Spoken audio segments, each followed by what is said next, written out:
తాకట్లో ఉన్న మీ బంగారాన్ని విడిపించి ఆ రోజు ఆన్లైన్ రేటుకి కొంటాం. Sharma gold company. నమస్కారం, వెల్కమ్ టు సుమన్ టీవీ. నేను గీతాంజలి. ప్రస్తుతం మనతో పాటు ప్రముఖులు శివరుద్ర సాధు గురువు గారు ఉన్నారు. వారితో మాట్లాడదాం. గురుగారు నమస్కారం అండి. నమస్కారం అమ్మా. చెబుతలే గురుగారు, కొన్ని వ్రతాలు నోములు ఆచరిస్తూ ఉంటాం సాధారణంగా. అందులో ముఖ్యంగా సత్యనారాయణ వ్రతం అని ఒకటి ఉంటుందండి.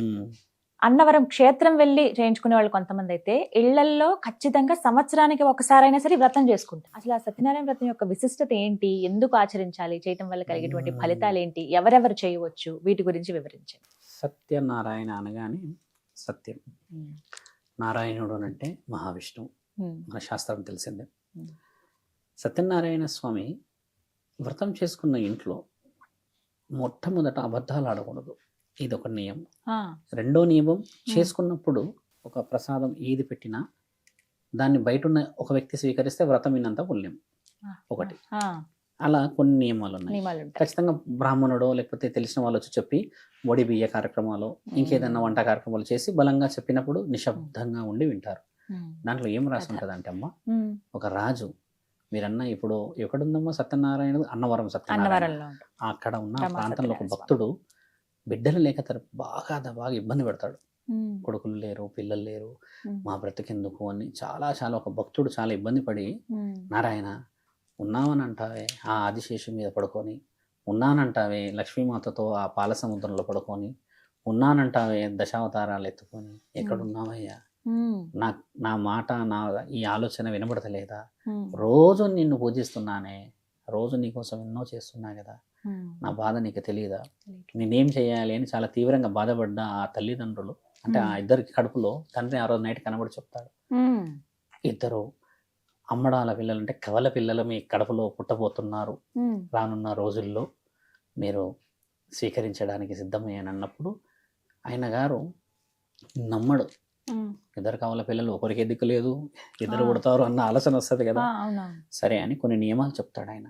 మీరు అసత్యం పలకరాదు, ఇంట్లో కులదైవాన్ని ఇలవెల్పులని పూజించడం మానరాదు, ఇంటికి ఎవరైనా ఆతిథ్యానికి వస్తే భిక్షకు వస్తే గౌరవప్రదంగా స్వీకరించవలేను, మీరు కొన్ని నియమాలు పాటించి మీ దాంట్లో తృప్తికరంగా వేరే వాళ్ళని తృప్తిపరిస్తే చాలు, ఈ నియమాలకు మీరు సిద్ధమైతే ఈ సమయానికి అని అన్నప్పుడు మీరు ఈ విధంగానే పాటిస్తారు. అంటే సత్యం పాటించాలన్న మాట ఇస్తారు అక్కడ. 9వ నెల 10వ నెల రాగానే గర్భం దాల్చిన ఆ తల్లికి ఇద్దరు కవల పిల్లలు పుట్టిన రోజు వాళ్ళు చాలా ఆనందపడి, సత్యనారాయణుడు అంటే నారాయణుడే సత్యం పలికించాడు మాతో, మేము అబద్ధాలు ఆడకుండా సత్యంగా ఉండడం చేత ఇద్దరు కవల పిల్లల్ని పుట్టించారా మీరు అని అన్నప్పుడు తండ్రి చాలా ఆనందపడతాడు. అయితే తండ్రి ఏం చేస్తాడంటే ఆయన గారికి మళ్ళీ కలలు కనబడతాడు.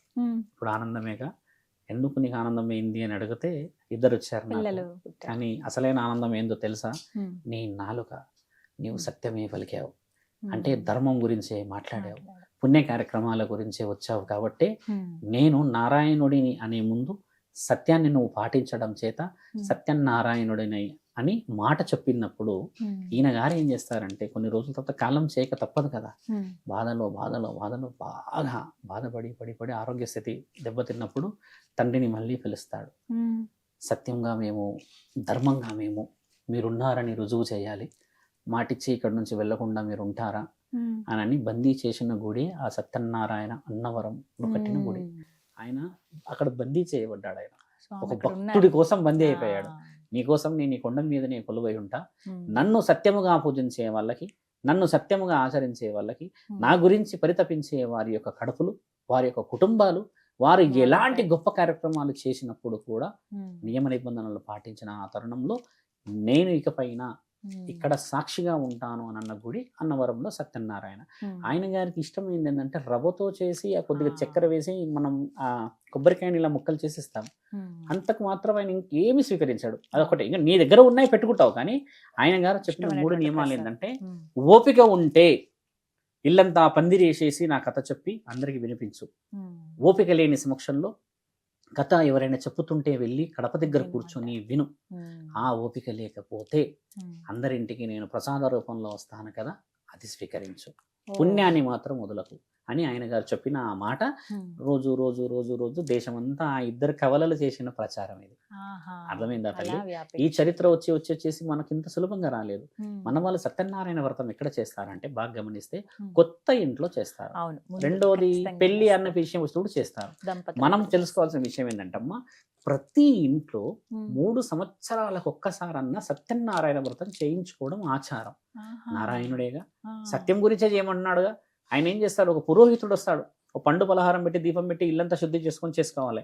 ఇప్పుడు మన ఇంట్లో ఎక్కువ శాతంగా చూడమ్మా, ఉమ్. పెళ్లి అనే తరుణంలో కులదైవాన్ని కూడా మనం పూజించం, తక్కువ శాతం పూజిస్తారు. ఉమ్. కొంతమంది పెళ్లి అనేది రాగానే ఉమ్. ఎల్లమ్మలకి కానీ పోచమ్మలకి కానీ ఇంకెవరికైనా కూడా మొదట వాళ్ళకి పెళ్లి చేసే తరుణం 1,00,000 ఖర్చు అయినా పర్లేదు, ఒగ్గు కథను పిలిపిస్తారు కదా, ఆ తరుణం పూజించాలంటారు. ఇక్కడ కూడా ఈయన విషయం అదే. ఎందుకంటే ఉమ్. నువ్వు రోజు చేయలేవు, నీ కులదైవాన్ని వదిలిపెట్టితే అవును. సత్యనారాయణ చేయలేవు కదా. అవును. 3 సంవత్సరాలు నేను ఎందుకన్నా అంటమ్మా, ఏ ఇల్లైనా 3 సంవత్సరాల తర్వాత అశుద్ధి అవుతుంది. ఉమ్. ఎందుకంటే ఇంట్లో కాలుష్యం, ఆ డస్ట్, ఇంకా బయట ఉన్న పొల్యూషన్, ఇక మొత్తానికి ఏదో విధంగా అయితే నీవు స్థితిగతులు మారుతాయి. కాబట్టి ఉమ్. సత్యనారాయణ వ్రతం చేసుకోవాలంటే మొదట ఏం చేస్తావు, ఇల్లు శుద్ధి చేస్తావు. ఉమ్. రెండవది ఏం చేస్తావు, కొత్త బట్టలు లేకపోతే ఉన్న స్థితిగతులు తెచ్చుకుంటావు, ఆ వంట మార్పుల కార్యక్రమాలు చేసుకుంటావు. ఒక పురోహితుడు చేస్తే ఓ 100-200 మంది వస్తారు, ముత్తైదులందరికి వాయనం ఇచ్చుకొని ఆశీర్వాద బలం తీసుకుంటామా. ఆ విధంగా ఆచరణ రావాలి. First. ఇప్పుడు అలా లేదు. ఇప్పుడు ఆచరణ ఏముందంటే గృహప్రవేశం ముందు రోజు మాత్రమే ఉంది, అప్పుడు నెక్స్ట్ డే చేస్తారు. మళ్ళీ ఆటలు దిగుతాయి ఆ గృహంలోనే. ఇది చేయకూడదు అంటున్నాను. ఆ. తినవచ్చును మనం, కాకపోతే సత్యనారాయణ వ్రతం అమ్మ పెళ్ళి అప్పుడు, ఉమ్. సత్యనారాయణ వ్రతం ముఖ్యంగా పండగలప్పుడు, ఉమ్. సత్యనారాయణ వ్రతం ఆడపిల్లలకు సంబంధించిన ఒడినింపే కార్యక్రమాలు ఇప్పుడు చెప్పించుకున్న శుభసూచకం. మంచిది. ఆయన ఇలా చెప్పలేడు కదా, మీరు ఇదే రోజు చేయాలని. ఆ. ఆయన చెప్పింది ఏంటి, సత్యముగా మీరు నన్ను పిలిచిన రోజు నేను నారాయణుడి రూపంలో ఆ సత్యాన్ని గెలిపించడానికి వస్తాను. దానికి రుజువులు 2 కవల పిల్లలు, ఉమ్. దానికి రుజువులు అన్నవరంలో కట్టిన గుడి. ఇలాంటి వివరణను తీసుకోకపోతే ఉమ్. మనం ఏ విధంగా ప్రామిస్ ఇచ్చినట్టు దేవుడికి, నిజమే. దేవుడిని ఏదో విధంగా చేరాలి అన్న దాంట్లో కూడా ఉమ్. ఆయన అయితే ప్రసాదం తినలేడుగా వచ్చి, ఉమ్. ఆయన గారైతే కథ వచ్చి ఆయన విని చెప్పలేడు కదా. కానీ చెప్పిన విషయం ఇంకోటి ఏముందంటే అమ్మా, ఉమ్. సత్యనారాయణుడి కథ ఎలా చేయాలో చెప్పింది కూడా ఆ భక్తుడికే. ఆ. తండ్రే చెప్పాడు, వివరించారు. అలా ప్రసారణ జరిగింది. ఉమ్. తండ్రి వారసత్వంగా మించమని అన్నాడు. మరి ఈయన గారి గొప్ప పనులు ఎవరు చేశారు, నిజం. ఆ పుట్టిన బిడ్డలు చేశారు, వాళ్ళే. కారణ జన్మల వాళ్ళు. కాబట్టి ఏంటంటే ఉమ్. సత్యనారాయణుడిది కథ తెలుసుకొని ముందుకు పోయి ఉమ్. అన్ని శుభకార్యాలకు ముందు చేసుకోవడం కూడా శుభసూచకం. ఉమ్. ఇక్కడ శివుడి కథ చేయాలా, మహంకాళి కథ చేయాలని కాదు, ఉమ్. సత్యనారాయణుడి కథ పర్టిక్యులర్ గా చేస్తారు. నీ కులదైవంతో ఏ వెలుపుతో పని ఉండదు వాళ్ళకి. ఉమ్. గుడి కట్టుకుంటాము లేదా ఇల్లు కట్టుకుంటాం అనగానే ఉమ్. నీ కులదైవం అంది వీళ్ళది కూడా ఆయనతో పాటే చేసేస్తాం. చేస్తారు. అలా చేసుకుంటే అందరికి ఏం అర్థమవుతుంది, సత్యనారాయణ వ్రతం అని చెప్పి. ఉమ్. ఈ సత్యనారాయణ వ్రతం ఎక్కువ శాతంగా చూడండమ్మా, ఆంధ్రాలో ఎక్కువ శాతంగా చేస్తుంటారు. ఉమ్. మన దగ్గర కేవలం గృహానికి సంబంధించిన గృహానికి దగ్గర చేస్తారు. అంటే అలా. గృహ ప్రవేశాలు అప్పుడు చేస్తారు, చేస్తారు పెళ్ళైన వెంటనే పెళ్ళైన దంపతులకు వెంటనే చేస్తారు.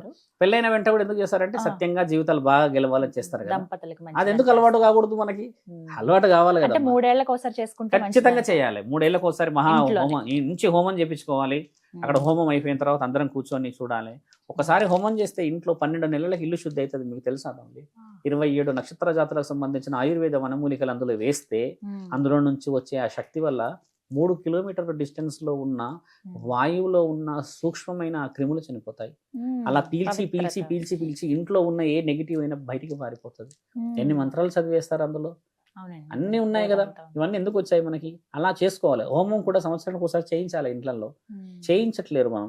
ఇప్పుడు ఎక్కడి నుంచి నీకు పవిత్రత వస్తుంది చెప్పమ్మా? ఉమ్. ఇప్పుడు డబ్బులు ఖర్చు అని అనుకుంటున్నాం, డబ్బులు ఖర్చు లేకపోతే మరి ఎక్కడ ఎవరు చేస్తారు? ఇప్పుడు బ్రాహ్మణుడు వచ్చింది కొంచెం ఎక్స్పెక్టేషన్ తోనే వస్తాడు, ఆయనకు సంసారము జీవితం ఉంటది. ఇప్పుడు నువ్వు కట్టెలు తేవాలంటే పూజా సామాన్లకు తెస్తే ఆయన గారు బ్రతుకు దాని మీద అంతే ఆధారపడి కదా. ఉంటది. అవును. అంటే ఎంత ఇంటర్లింక్ ఉన్నా చూడండి. ఉమ్. అందరం ఒక హోమం చేసుకుంటే ఎన్ని కుటుంబాలు బాగుపడతాయి ఇక్కడ.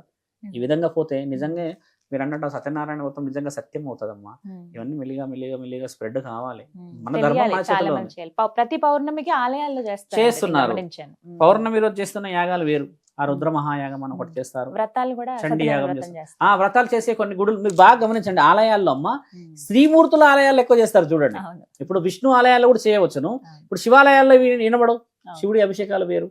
కొన్ని గొప్ప యూనిటీస్ ఉన్న ఈ అట్మాస్ఫియర్ ఉన్న వాళ్ళు ఉంటారు అవును. చూడమ్మా. ఉమ్. ఎలా అంటారంటే సొసైటీస్ అవును. వాళ్ళు చేపిస్తారు అంతే. ఉమ్. మేమన్నా అందరూ చేయించుకోవాలి కదా గుడిలో. అలా గ్రామ దేవతల దగ్గర కూర్చొని చేస్తే అన్నీ వస్తాయి కదా. Correct. గ్రామ దేవతలు వెళ్ళి చూస్తే అమావాస్యకు పౌర్ణమికి పెడతారు దీపాలు అంతే. ఉమ్. ఎన్నో గుడులు అలా ఈ రోజు అలా. శిథిలావస్థలో ఉన్నాయి కదా. Correct. ఒక్క గుడే చాలు గ్రామం అంతా. ఒకప్పుడు గ్రామం అంతా ఒకటే దేవత. నిజం. ఇప్పుడు ఎన్నో దేవతలైనా కూడా ఉమ్. పూజల పురస్కారాలు అందుతలేవు కదా. అలాంటి మన సంస్కృతం మన సంస్కృతిని కాపాడాలి అంటున్నాం.